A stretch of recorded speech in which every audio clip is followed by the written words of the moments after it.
Speaker on करें। बिस्मिल्लाहिर्रहमानिर्रहीम नहमदु व नसल्ली अला रसूलिल करीम अम्मा बाद औज़ु बिल्लाहि मिनश शैतानिर रजीम अनगिनत दुरूद व सलाम नबी पाक। सबसे पहले तो मैं अपना इंट्रोड्यूस करना चाहता हूँ।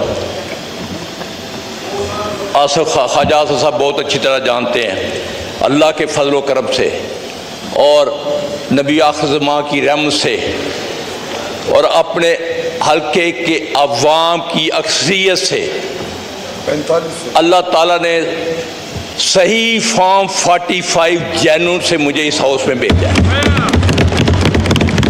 और इसके गवाह ख्वाजा साहब खुद होंगे, पूरी नून लीग होगी। मैं अल्लाह के फजल व करम से मुझे फ़ख्र है कि मैंने पाकिस्तान की बेहतरीन अदारे में 32 साल सर्विस की और ये भी फ़ख्र है कि मैंने दुनिया की टॉप मोस्ट इंटेलिजेंस में 7.5 साल मुल्क की खिदमत की। और मैं यहाँ शर्म व हया के बाद ये कहूँगा, ख्वाजा साहब या कोई बंदा उठ के कह दे इतने सेंसिटिव अदारों, इतने इंपॉर्टेंट अदारों पे होते हुए जहाँ करोड़ों पे पीछे बात से कि एक पैसे की करप्शन नहीं की। और मुझे फ़ख्र है और मेरा महकमा भी इस चीज़ को मानता है, लेकिन आज मुझे गिला है, मुझे शर्म आ रही है कि अल्लामा इकबाल के शहर में शर्म व हया का फुकदान है। जो रियाना डार के साथ हुआ, जो उसकी फैमिली के साथ हुआ, वो तरीक का एक स्याह बाप बन चुका है।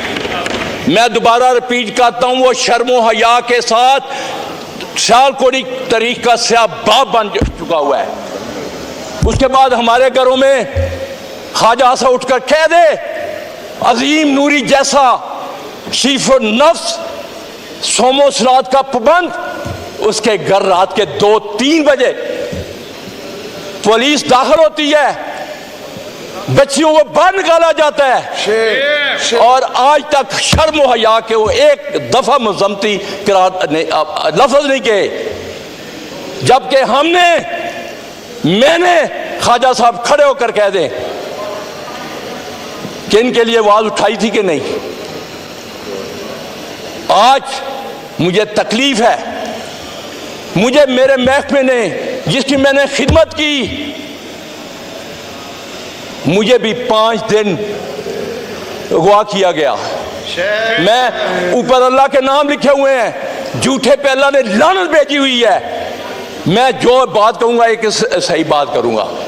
एक दफा जब हम बरसरकदार थे, यही ख्वाजा आसिफ रिश्तेदारी पुराने तलकात का पहाड़ जोड़ते थे। और मुझे सबसे बड़ी तकलीफ यह है कि जिस थाली में खाते हैं उसी में सुराख करते हैं। खुदारा मुझे इस अवाम में मैं इसकी बेतुकीनी देखकर, मुझे कम से कम पहली दफा मैं आया हूं, एक शौक से आया था क्योंकि मैं इससे पहले स्पीकर डिप्टी स्पीकर साहब नैब पिशावर रेस की 22 साल नैब में रहा।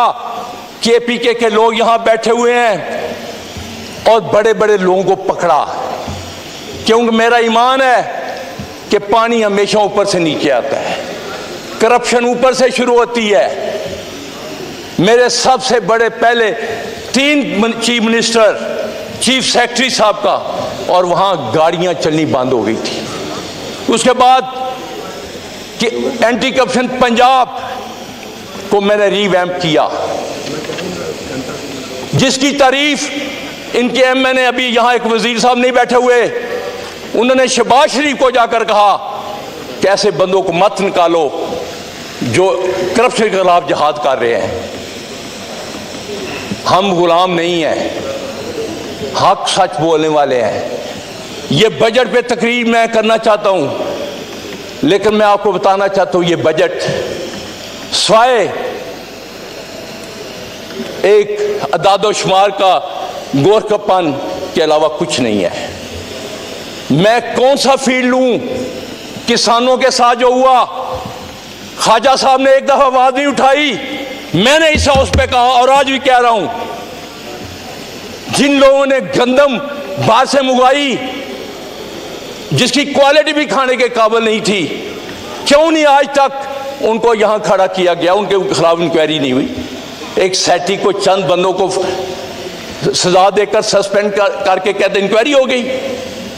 मैं स्पीकर साहब इस हाउस में आईपीपी जो हमारी हड्डियां निचोड़ गया है, जो गरीबों का खून निचोड़ गया है, क्या स्पीकर साहब आपकी तवज्जो 2 मिनट चाहता हूं। डिप्टी स्पीकर साहब, तो ये दीवार है। डिप्टी स्पीकर साहब, मैं बैठ जाऊं?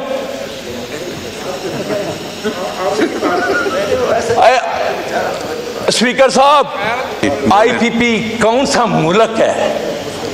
उनको लाएं चेहरों के यहाँ वजीर जो एनर्जी है वो आकर बताए कि उसमें कौन कौन से हिस्सेदार हैं। 125 पैसे के पैसे आप दे रहे हैं ख्वाजा साहब, जबकि प्रोड्यूस 48 कर रहे हैं। जब कोई इंक्वायरी होगी तो उनमें 3 फैमिलियां आएंगी जो बरसरकदार हैं, गरीब का खून चूसा जा रहा है। ख्वाजा साहब, मैं कल भी 2 दिन हल्के में था, लोग दुआएं बद दुआएं दे रहे हैं इस हुकूमत को। हम यहां सिर्फ मुराद लेने के लिए बैठे हैं, उनकी कोई आवाज नहीं उठाता। जो ज़राअत का हाल किया इन्होंने, अभी तक लोगों की जो गंदम है खराब हो रही है। आड़ती से पैसे किसान लेकर अगली फसल बोता है, वो आड़ती उसको 20-21 रुपए से खरीद रहा है कि उसने अपने पैसे अगले मुंजी लगानी है। ये इशू जो बात करने वाली है, ना कि यहाँ लड़ाई झगड़े और ताने देते हैं। मैं उन चीज़ों में नहीं जाना चाहता, मेरे पास भी बहुत कुछ है, लेकिन मैं उन लोगों में नहीं हूँ कि जिस प्लेट में वो खाएं उसमें छींक करें, उसमें सुराख करें। खुदारा इस मुल्क के लिए कुछ कीजिए। मुझे शर्म आई, कल मैं अपने प्राइम मिनिस्टर साहब का इंटरव्यू देख रहा था जो चाइनीज जर्नलिस्ट को दिया था। खुदा की कसम, मैं एक जिम्मेदार का बेटा का मेरा शर्म से झुक गया है कि हमारी मदद करो, पाकिस्तान तबाह हो रहा है। ये इंटरव्यू था, आप सुन लें। क्या वजीर को एक गैरत भी होती है? आप जब तक इस मुल्क को अपने पांव पे खड़े नहीं करेंगे, करप्शन का खात्मा नहीं करेंगे, दुबई किसका है? उस दिन मैं ड्रामा एक देख रहा था, इफ्तिखार ठाकुरे कितनी खूबसूरत बात की, कहना जी दुबई अपना हो गया, साड़ा दुबई साड़ा है। वो चाक लेके गया, यह भी पाकिस्तानी का घर है, यह भी पाकिस्तान के घर है, यह भी पाकिस्तान के घर है। वो हमें शर्म ही नहीं आती? पैसा लूट कर बाहर ले जाए और कहेंगे जी मुल्क, और दूसरे आपको कर्जा देंगे। क्या आपने मेरी माँ को, पाकिस्तान मेरी माँ है, मादरे वतन है, इसको भिखारी बना दिया है? क्या आप में से कोई मुअज़्ज़ज़ आदमी बाहर खड़ा होकर चौक पे भीख मांगना चाहेगा? इन्होंने हमारे साथ क्या किया है? वो तो 4 साल के लिए आया था, इमरान खान तो 4 से आया था। कोरोना में माइशत कहाँ गई? दुनिया आज भी, मैं आज को यहाँ लिख कर देता हूँ, अगर पाकिस्तान को आगे ले जाना तो इसको बाहर का अवाम की आवाज़ को मत कुचलो। अवाम ने मैंडेट दिया है, खड़े होकर अपने, मैं नहीं कहता कि ये झूठे कुरान उठाएं, क्या ये जीत के आए हुए हैं? फॉर्म 47 की पैदावार है, बिल्कुल। और फॉर्म 47 वाले कैसे मुल्क को आगे ले जा सकते हैं? कैसे? इन पे कौन यकीन करेगा? हमें हक और सच का साथ देना होगा। मैं आखिर में 3 तजवीज़ें रखना चाहता हूँ। खुदारा इस मुल्क के लिए सोचे। हमारा आज नौजवान तबका क्यों बाहर भाग रहा है? मेरे हल्के के 3 जवान यहाँ ईरान जाते हैं, वो अगवा होते हैं, उनके हाथ काट कर रैंसम मांगते हैं 80-80 लाख रुपया। वो बेचारे क्या करें? यहाँ रोजगार नहीं है, यहाँ उनके लूट मार करके हमारे लीडर पैसा बाहर ले गए हुए हैं। वो कोई शर्म या नहीं है। पाकिस्तान आज भी, मैं यहां इस हाउस में कह रहा हूं, ये लाएं हुक्मरान पैसा बाहर से लाएं, एक कर्जा उतर जाएगा। और स्पीकर साहब, जब तक हम अपना दुश्मन जिसको इंडिया कहते हैं उसके लोग लूट मार कर बाहर पैसा नहीं ले जाते, वो इलेक्शन नहीं लड़ सकते, लिख कर देना पड़ता है। हमारे लीडर फख्र महसूस करते हैं, अपना पैसा लाते नहीं है, भीख मांगते हैं दूसरों से। और कहां तक यार ये मुल्क, कोई बेकारी की भी होती है, कर्ज खा के कोई कर्ज वाला कर्ज लेकर घर चलते हैं। नौजवानों को सर, स्पीकर साहब, मैट्रिक तक कम से कम हुनर, कोई स्पेशलाइजेशन, उसको अच्छे स्पेसिफिक ट्रेनिंग दें, उसको हुनर सिखाएं, कम से कम वो ग्रेजुएशन करके नौकरी के लिए दरबदर ना हो, कोई काम तो करे। हमें स्किल वाले लोग चाहिए। ज़राअत, मैं बचपन से सुन रहा हूं कि ज़री मुल्क है जहां अल्लाह ने सारे सीजन रखे हुए हैं, बेहतरीन सीरियल है, होता है उस मुल्क में कहता आ सकता है, उस मुल्क में गंदम की छाट, और हमने क्या असर किया।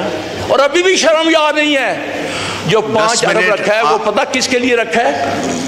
सुन ले, एक मिनट गुजारिश है, 1 मिनट, 10 मिनट तय हुआ था, खत्म कर, आपका 11 मिनट से ऊपर हो गया है। वाइंड अप करें। इस मुल्क को तरक्की करनी है तो नौजवान को हुनर सिखाना होगा। आईटी में मैं बजट पढ़ रहा था, एक ऐसी राह जाते 25 अरब रखती है। ये आईटी का दौर है, हमें आईटी को तरक्की देनी होगी, उस पे लोगों को लाना होगा। और ज़राअत, जब तक आप ज़राअत को तरक्की नहीं देंगे, सही मानों में किसान को मुआवजा नहीं दे, मुल्क तरक्की नहीं कर। आखिर मैं एक शेर के साथ आपसे जाऊँ, खुशियों का एक नगर आबाद होना चाहिए, खुशियों का एक नगर आबाद होना चाहिए, इस निज़ामे ज़र को अब बर्बाद होना चाहिए। गुमान तुमको के रास्ता खो रहे हैं, यकीन मुझे हम मंजिल खो रहे हैं। काट रहा है कि यकीन मुझको के रास्ता खो रहे हैं, काट रहा है, यकीन मुझको के मंजिल खो रहे हैं। और आखिरी एक शेर अपने किसानों के लिए, गरीब हो गया। शुक्रिया जनाब, शुक्रिया। अब औरों को मौका दें। अब एक शेर हो गया।